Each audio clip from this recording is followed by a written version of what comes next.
Hello, Mr. Chung. My name is Aidan McFarlane, and this is my math IPP. The purpose of my video is to educate the viewer on what it takes to be a surgeon.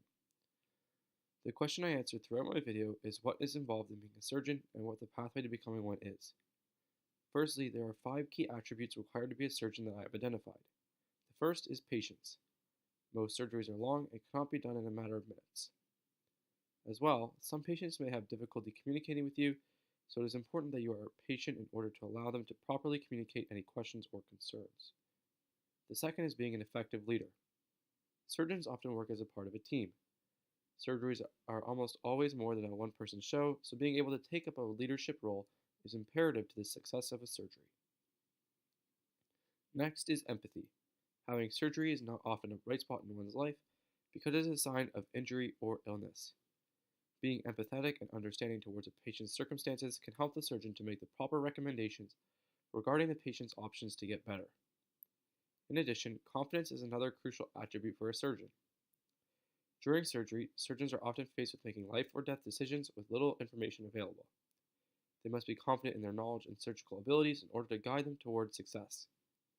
In addition, decisions usually must be made quickly, so confidence is key to making the right decisions in a timely fashion. Finally, you must be an effective teacher. A large portion of surgeons at one point in their career will have to instruct residents who are training to become the next generation of surgeons. Being an effective teacher and communicator is crucial to developing residents' understanding of the surgeries they will have to perform. As well, there are 4 key skills that are needed to be a surgeon. First is manual dexterity. Surgeries must be performed with the utmost precision as there is little margin for error. Every surgeon needs a technical experience to carry out the required operation as quickly and safely as possible. The ability to carry out a change in pace when it is required during the critical period of a procedure is a large part of manual dexterity. The next is having exceptional communication skills. Surgeons must be able to communicate effectively to both patients and colleagues. The trick is that their approach to be effective is different for both. When talking to patients, surgeons must be able to take highly technical medical concepts and condense them in a way that is understandable for all. However, when talking to fellow surgeons, they must be able to use the technical terms in a clear and concise manner. In addition, having good memory recall is a valuable asset to all surgeons.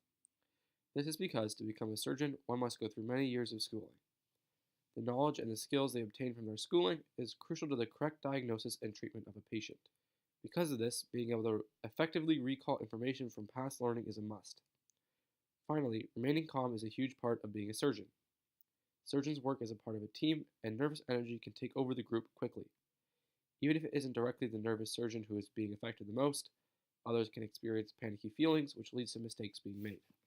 There are 4 educational institutions that I have highlighted which have good reputations as a pathway to becoming a surgeon. Queen's University is located in Kingston, Ontario, and has a stellar life sciences program.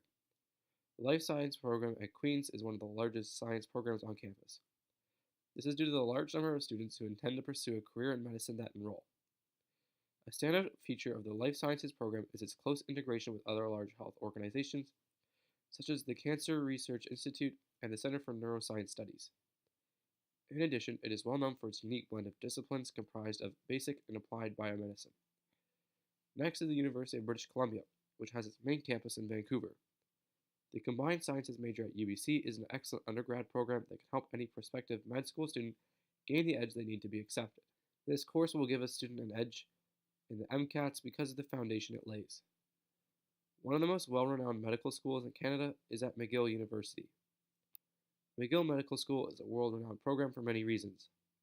Firstly, the students have an opportunity to work closely with one of Montreal's best hospitals, allowing students to learn firsthand the clinical and ethical sides of patient care. Secondly, McGill is an extremely research-focused school, so students have plenty of exciting opportunities to take part in research projects. As well, the professors are at the forefront of a new innovative practice. Another med school at the top of its practice is the Schulich School of Medicine and Dentistry at Western University. The Schulich School of Medicine and Dentistry is a leading Canadian center of high-level education and research, shaping the face of healthcare for the future. One attractive quality of the school is its generous financial aid to deserving students. Each year, roughly $6.5 million is awarded to students applying to graduate and professional programs, regardless of financial circumstances. In addition, the program is always looking for new ways to keep up with the ever-changing medical world, which is made possible by the large donations made to the program. Last year, they received $165 million in research funding. There are a large number of requirements that are required to become a surgeon. The majority of Canadian universities have the same requirements for students applying out of a Canadian high school. These requirements are 12U Advanced Functions, 12U Calculus and Vectors, 12U Biology, 12U Chemistry, and 12U English. While not required, 12U Physics is recommended because the majority of science programs require the student to take a physics course in first year. Having 12U Physics is an advantage for this course as they are not a year behind on course material.